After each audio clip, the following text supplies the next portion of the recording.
Hey guys, Mike here, the Detroit Borg, with a look at the new Apple iPhone 5s. This is Apple's new top-end smartphone. This replaces the iPhone 5 and is joined by the plastic iPhone 5C just below it. So the 5s adds some important new features, including Touch ID, which reads your fingerprint and can be used to unlock the device or used as your password to get into the iTunes Store, and hopefully other things in the future.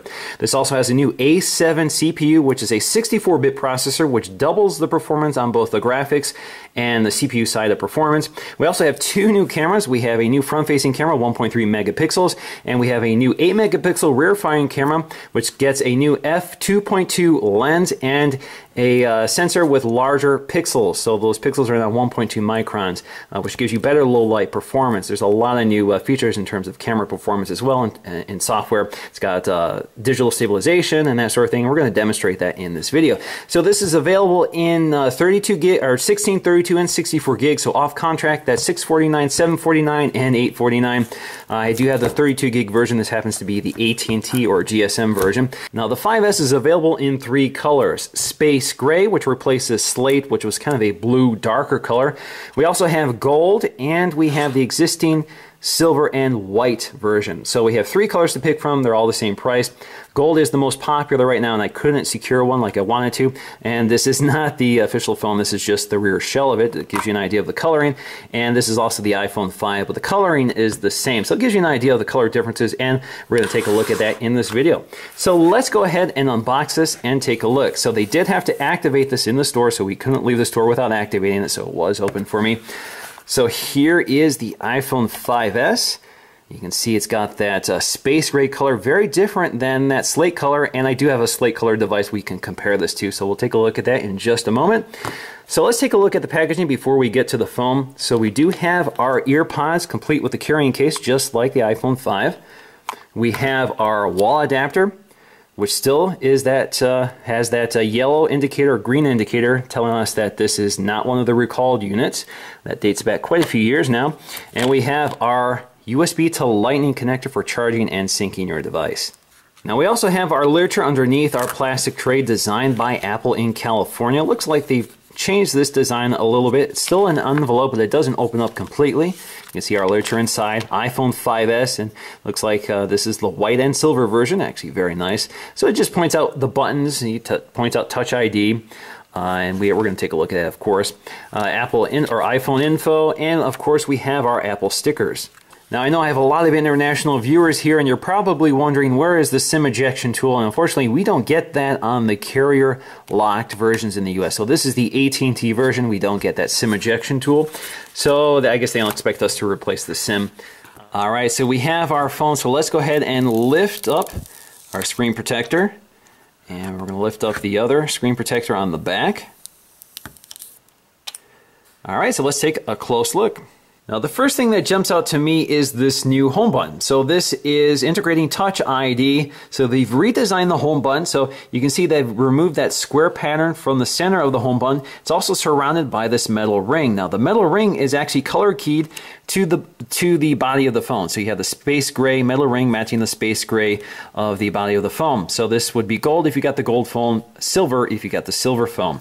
This has a sapphire crystal lens, so it kind of looks a little bit different or reflects the light a little differently than the rest of the phone, so it does stand out a little bit. It's not as integrated. So for example, if you look at something like the iPhone 5 here, you can see we have our home button here, which is that convex shape with that square icon in the center. This is just kind of more flat, and you got that metal ring around it. So it feels a little smaller just because it's kind of in the same overall footprint of the existing home button, but the button itself is slightly smaller for that ring. Now that ring is there to allow the phone to determine if you're touching it to activate the Touch ID feature. Now the design is pretty much carried over from the iPhone 5, so you still have that beautiful, thin, lightweight aluminum unibody construction with the glass trim pieces at the top and bottom, which are color matched to the glass on the front. So on the side you can see we have our mirrored chamfered edges, one of my favorite details here. You can see just how precisely this device is designed and assembled. Everything fits absolutely perfectly. There are no gaps. You can see that mirrored chamfered edge. On the bottom you see we have our Lightning connector with that chrome or metal trim piece around it. We have this is our mouthpiece or microphone. We have our headphone jack. We have our speaker. Along the side, you'll find your SIM tray. This is a nano SIM. In fact, they've even color matched the SIM tray here, so if I eject it, you can take a look at that. So I'm just going to eject that SIM tray using a SIM ejection tool, and you can see the SIM tray, again, supports a nano SIM, fits absolutely perfectly here, so if you see it installed, absolutely no gaps around that SIM tray. Up top, you see your antenna brakes here, so you see antenna brakes on either side. This is part of the antenna system here, which allows the antennas to insulate from each other. Up top, you see your earpiece. This is your front-facing camera, now an improved 1.3 megapixel camera. You also have your sensor, your proximity sensor right here, which is hard to see on the dark version. Now, if you got the white version, you'd see it right there. Up top, you have your sleep-wake button. On the other side, you have your mute switch as well as your volume controls. Now, there are a few other design differences on the back besides the color. So you see we have a new thinner iPhone font. So if you bring up the iPhone 5 here, you can see slightly thinner. Also looks like it's slightly larger than the iPhone 5. Up here you see our new camera and LED flash. So if you look really closely here, we have a single LED flash on the iPhone 5. This is also true of the iPhone 5C. We have our camera and our microphone. Up here you see we now lose the chrome rings or metal rings around those elements. Instead, it's just a flush piece of glass. Again, we have a new 8 megapixel sensor, just like the iPhone 5, but it's a larger active area, so they're able to increase the size of the microns for increased low light performance. You have that new True Tone flash, that dual LED flash. In fact, you can see the color of the LEDs. You see the warmer color and cooler color, so they're able to change the color temperature of the flash depending on the scene. And you can see that the microphone back there is a slightly different design. It's more rounded as opposed to the oval design on the iPhone 5. Now, just to show you the available colors, so we have space gray, we have silver, and we have gold. So that gives you an idea of the color palette that's available. You can see that the silver and gold have the white trim pieces with the white front panel. So that is pretty much unchanged. So the space gray is the only one with the black front panel.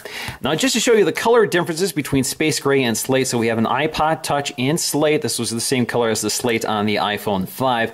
So you can see it's quite a difference here. So this is a much darker color, and this is a bluer color versus this grayer color. I actually like this quite a bit better. Now, they probably did this because the durability of the slate color wasn't very good. It was easy to chip and scratch. So this color is a little more durable. It's the way they've treated the metal this time. So hopefully this should be more durable for people who were concerned about the slate color scratching too easily. All right, so let's go ahead and boot this up and set it up for the first time. This will allow me to show you how to set up the new Touch ID fingerprint sensor. Now, of course, the iPhone 5S and 5C launch with iOS 7, which in itself is a massive change from iOS 6. But let's go ahead and set this up for the first time so you can see the setup is a little bit different with iOS 7. We're going to select our language. I don't have a SIM card installed just yet. So we're going to select my country. We're going to log into my Wi-Fi network here. All right, so I do need to install a SIM in order to activate this phone. So I'm going to pull one out of my iPhone 5. All right, let's try again. Okay, we're going to enable location services. We're going to set this up as a new iPhone for now. I'm going to sign in with my Apple ID. Now it's asking me if I want to use iCloud, and yes, I do. And it's also asking me if I want to set up Find My iPhone, which I also want to do. Now my next screen reveals my accounts for iMessaging, which I don't want to reveal, so I'm going to click Next. Now I get to set up Touch ID. So let's go ahead and set that up now. Basically, all you have to do is touch your finger to the sensor, and it will coach you along. And as you can see, it fills up the screen, or the fingerprint here. So you keep doing it until it's all completed. Now it wants me to capture the edge of my finger, so let's go ahead and do that.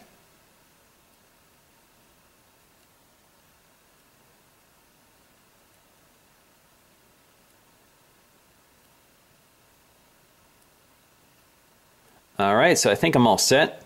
Now, I do need to set a passcode, so if the Touch ID sensor fails to register your fingerprint, you do have a backup solution. So I do want to use Siri, and I'm going to automatically send diagnostic information, and we're going to get started. All right, so let me show you how Touch ID works. So instead of seeing my passcode up here, all I have to do is tap and hold my thumb to the home button, and it unlocks it for me. It works pretty well. Now, if I try this with a finger that has not been registered, like my other thumb here, it will not work. It says try again, and it takes me to my passcode if the third try fails. Now you can add up to 5 fingerprints here. So if you go to General, go to Fingerprints, Passcode and Fingerprints, enter in your passcode. You can see if we go to fingerprints here, we have the option to edit the fingerprints or add additional fingerprints. So if you go to edit here, you can even name them. So if you tap on them, you can name this right thumb or whatever. So let me go ahead and name this right thumb. All right, so I'm done. So I'm going to go ahead and add a fingerprint, and I want to do my left thumb. So what I'm going to do is just tap my left thumb to the sensor and go through the training process. All right, so now I want to train the edges of my finger.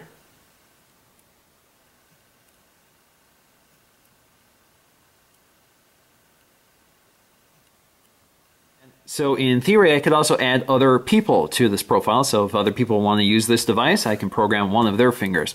Now I can also enable this feature for iTunes. So iTunes and app purchases will now be able to use your fingerprints in order to authorize this. So instead of having to enter your password, all you have to do is use the fingerprint sensor. So this means if I go to the App Store and purchase an app I haven't purchased before, so let's go ahead and install that. It now allows me to either enter my passcode or use the fingerprint sensor. So I'm just going to use my finger here. I'm going to have to do it again. There we go. So that was successful. Sometimes it works, sometimes it doesn't. It's not completely bulletproof. Now a big part of the 5S story is the new camera and the LED flash, as well as the new camera app, which combined with the A7 processor gives us a few features which are exclusive to the 5S, at least right now. So if we launch the camera app, this is the new iOS 7 camera interface, and basically all you have to do to change your mode is swipe between them. So we have photo, square, panorama. Now the panorama mode or panorama feature has been improved, so we do get better